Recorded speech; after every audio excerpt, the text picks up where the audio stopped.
Hello বন্ধুরা, আজকে আমি বানিয়ে দেখাবো তড়কা। তো আমি বাড়িতে যেভাবে বানাই, তো প্রথমে ডাল নিয়ে নিয়েছি। এই ডালটা আমি দোকানে গিয়ে বলি তড়কা বানানোর ডাল।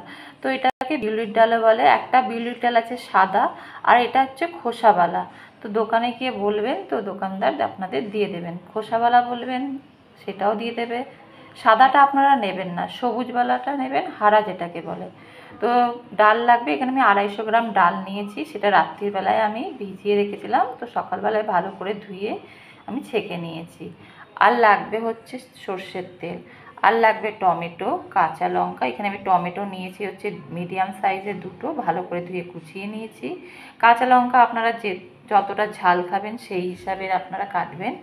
আদা কুচি নিয়েছি, আন্দাজ মতন আদা কুচি নেবেন। এখানে আমি নিয়েছি হচ্ছে 25 গ্রাম মতন, ভালো করে ধুয়ে নিয়েছি। এখানে নিয়েছি একটা বড় কোয়া রসুন, ভালো করে ছাড়িয়ে কুচিয়ে ধুয়ে নিয়েছি।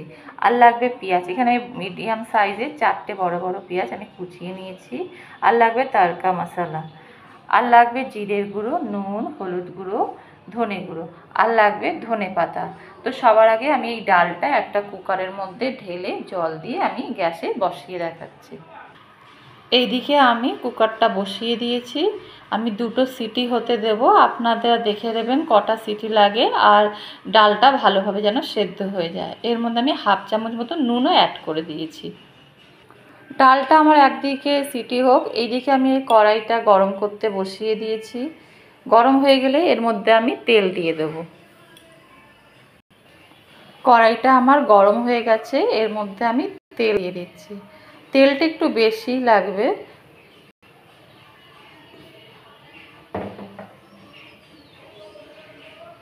তাও 25 গ্রাম মতন তেল লেগে গেছে। আমি গরম করতে দিয়েছি তেলটা। তেলটা গরম হয়ে গেলে এর মধ্যে আমি পেঁয়াজগুলো দিয়ে দেব। আমার তেলটা গরম হয়ে গেছে, এবার আমি এর মধ্যে কুচনো পেঁয়াজগুলো ছেড়ে দিচ্ছি। পেঁয়াজটা আমি দিয়ে দিয়েছি, এবার একটু ভাজা ভাজা করব। আমার একটু ভাজা ভাজা হয়ে গেছে। এবার আমি এর মধ্যে এই রসুন কুচিটাও দিয়ে দেব, এই আদা কুচিটাও দিয়ে দেব, দিয়ে একটু ভালো করে নাড়াচাড়া করব।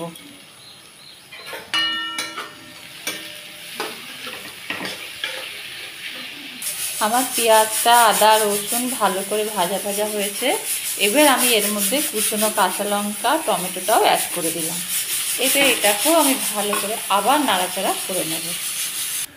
আমার মশলাটা ভালোভাবে কষে গেছে। এবার আমি এর মধ্যে 1 চামচ হলুদ গুঁড়ো, 1 চামচ ধনে গুঁড়ো, 1 চামচ জিরে গুঁড়ো, আর নুনটা স্বাদ অনুযায়ী আপনারা দেবেন, সব দিয়ে দিলাম। দিয়ে আবার এটাকে আমি ভালো করে নাড়াচাড়া করব।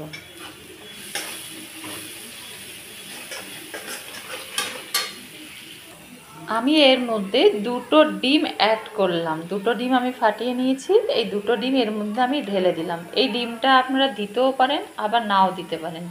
আমি এটার মধ্যে 2খানা ডিম অ্যাড করে ভালো করে এর সাথে নেড়ে নিচ্ছি। দেখুন ডালটাও আমার ভালোভাবে সেদ্ধ হয়ে গেছে। এই দেখতেই পাচ্ছেন ডালটা কেমনভাবে সেদ্ধ হয়েছে। তো এবার আমি ডালটা এর মধ্যে আমি দিয়ে দেব। ডালটা আমি এর মধ্যে দিয়ে দিচ্ছি, দিয়ে আমি ভালো করে নাড়াচাড়া করে নেব। এটাকে ভালো করে নাড়াচাড়া করব, আর তার সাথে আমি যেই তড়কা মশলাটা রেখেছিলাম পুরোটাই আমি এর মধ্যে দিয়ে দেব, দিয়ে আবার নাড়াচাড়া করব।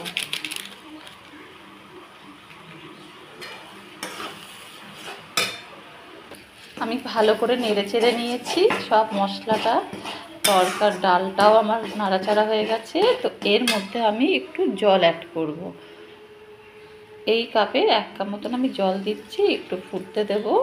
আপনারা যতটা যেরকমভাবে আপনারা রাখতে চান, যে একটু মানে গাঢ় হোক বা একটু পাতলা রাখবো, সেই হিসাবে আপনারা জলটা দেবেন।